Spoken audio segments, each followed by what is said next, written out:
What's up, everybody? Nate Sarantino here, back with another episode of the Guided Spirits podcast. And today's episode is on what does it mean to work hard, and how do you know you're working hard? Because this is something I think about a lot, because everyone always told me, especially my parents. My parents beat this into me harder than anything else they could have beat into me.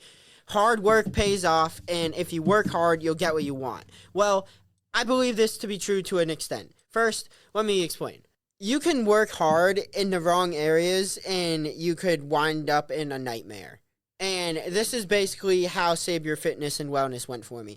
I put my all into that. I put money, sweat, tears, and everything in between. And you know what? It got me knowledge and experience. Well, you know what? It was worth it, but the hard work was in the wrong area. If I had worked hard at this TEDx talk before I had gone into that, I would have gone into mindset, mentality, and mindfulness coaching before I went into the fitness industry. But I was so caught up in the moment that I didn't give myself time to reflect before I made a big decision. And these are the kind of things that you must do. You must reflect, and you must be thinking about something for over a year in some cases before you actually pull the trigger on it. And I've been thinking about that TEDx talk forever. And I just recorded my last episode talking about this too. You know why? Because I'm going in and I'm putting my all into it. And this is where that hard work that I was putting into working for Jordan's dad, Ronnie Wilson Jr., that hard work, I would be sweating. I would have sweat dripping down my forehead on the floor. And I would look down and be like, damn, like my forearm is cramping because I've been hitting this mallet so much. And like my other hand is cramping because I'm holding the gun so hard. And I'm going as fast as I can, working as hard as I can, trying to get this done. For what? I'm not going to get paid anymore. I'm just going to make the $188 I made a day, and that's it. Like, I was like, shit, bro. Like, dude, why am I working so hard if I know I'm not going to get paid anymore? And if I get the job done sooner and I don't have another day's work, well, shit. Now I'm just out a whole day's work because I work so hard. Okay, now you really see where I'm at. This is what I was thinking about before I left this man. I was thinking, if I keep working this hard and I get the job done that fast, well, then I'm the one getting the short end of the stick because I'm the one who's truly getting effed over. And I just don't want that. I don't want it for me, and I would never want to F over any of my employees. So if I see them working hard consistently, which he did, you know, he saw me working hard consistently, and he said, I'm going to give you $8 more a day. Damn, that $8 a day really helps, especially when you keep losing work because you, for some reason, the people keep dropping jobs on you. I don't know. I think it's law of attraction at this point because he can't figure out why, and it really doesn't make sense in any other sense. Like, what you put out is what you get back. He keeps putting shit out, and I guess he's getting shit back from the universe. Anyways, you gotta put in the reps in anything you do. And this means every podcast I record is me preparing for when I get on stage. Every time I talk to someone, it's me thinking about how can I become a better communicator? How can I get my point across more clearly, more concisely? How can I articulate better? How can I truly become the best Nate Sarantino without putting in the effort? And that means you got to work hard at everything you're doing. And this doesn't just go for me and my talking. This goes for me when I'm washing dishes and I want to get my dishes done faster. It goes for me when I'm cooking.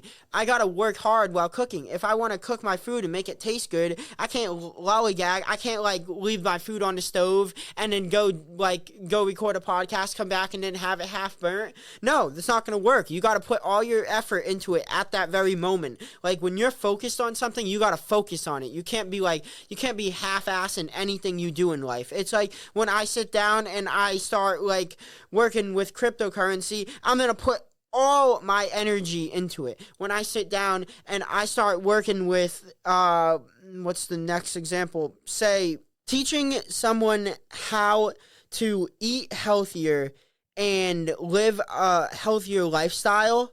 If I was to half-ass something like that, I wouldn't be getting paid for it. And that's the point. Like, I didn't create like a mindset, mentality, and mindfulness coaching company and make all this course just to put half my effort into it. When I was making that course, it would be like this, like multiple nights in a row, and I just grind and grind and grind, and I'd stay up all night working on this course, and I'd just like, it's all I wanted to do while I was making it. And then I've now hit the point where I'm like, I go look back over after several months, and I'm like, damn, like, this is good, I'm going to fix this. This is good, I'm going to fix this. And you go over it, time is a great prescription. If you want to see how good something actually is, wait a few months before you send it out, and then actually send it out, because you're going to find things that you could have done better. And you are the only person who can truly critique your work if you believe yourself to be a master at your craft. That's why only true masters test themselves. And the best way to test yourself is to look back over at your work, figure out where you could have done better, and then repeat the process and see how it compares to the previous version. That's why when I make the third version of the course, it's going to be the best version of the course. I'm still on version 2. I passed version 1 already. Version 1 was terrible. Version 2 was great. Version 3 is going to be legendary. I'm literally going to end up rewriting a lot of it. I'm going to go through, I'm going to make sure I have the same basic outline, and then I'm just going to go through it again and make sure what I know is in this course, and I'm going to put everything into it. Because at the end of the day, this course, not only is it income, I don't really care about the money, but what I care about is what people get out of it. And the more you put in, the more you get out. But it's not what I get out, it's what they get out. It's how much I put into them is what they're going to get out. Because I'm not making this course for me. I'm making it to help all these people who need the help. I know they do. Because if they didn't need the help, they would literally think they're immortal too. Because when you feel this good, you obviously start to think like, shit, like, if I make this decision and I know this is going to happen, then why would I do that? Well, if you can see the decisions that would lead up to your death, then obviously you're not going to go down that path. And if you can see the decisions that lead to like eternal life, obviously you're going to go up that path. It's like, it's so obvious. It's like, it's why you say double up instead of double down. You always want to go up and not down. Look up, don't look down. You want to keep your eyes glued to the sky. You understand the best things happen when you're at that elevated level of consciousness. When you're thinking, how can I become a better version of myself? Okay, number 1, work harder. It literally will help everything. The more you put in, the more you get out. It means energy. Energy is basically what hard work is. If you can work hard in whatever aspect, and I'm not talking about working smart. I'm talking about if you're going to do something, don't be lazy. Put your all into it. Because at the end of the day, whether you worked really smart and were a salesman and you hit 300 cold calls in one day instead of the half-assed who only did 100, well, you had literally 3 times as many chances to make sales. Like, all you had to do was dial up a phone number and talk. It's not like it's that hard. You just got to sell.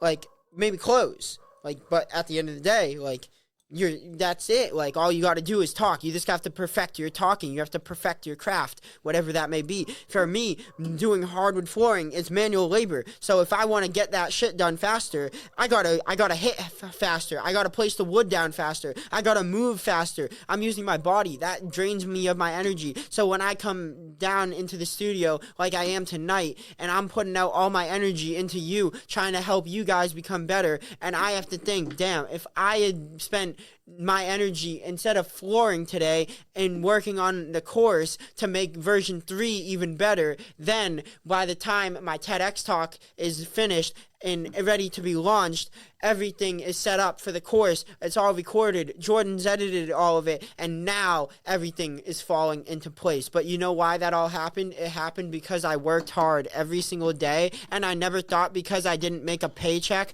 that I should stop working hard. Well, you gotta find your limits, you gotta find your boundaries, and when you set them, you gotta set them well. And I ain't talking about drawing a line in the sand. I'm talking about putting a concrete wall. I'm talking about drawing walls. else that you don't cross. Okay, someone did this, I'm done with you. I can't take it. I'm putting up a wall. You got to put up walls and barriers and show where you stand.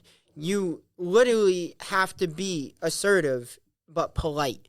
And that's why I am who I am. Assertion with politeness will help you get what you want, and then wisdom is the key to helping other people. If you know what to say and when to say it, all you got to do is continue to work hard. Work hard and think quickly and efficiently. Be sharp. That's all I got for you. Thank you for listening. Have a great rest of your day.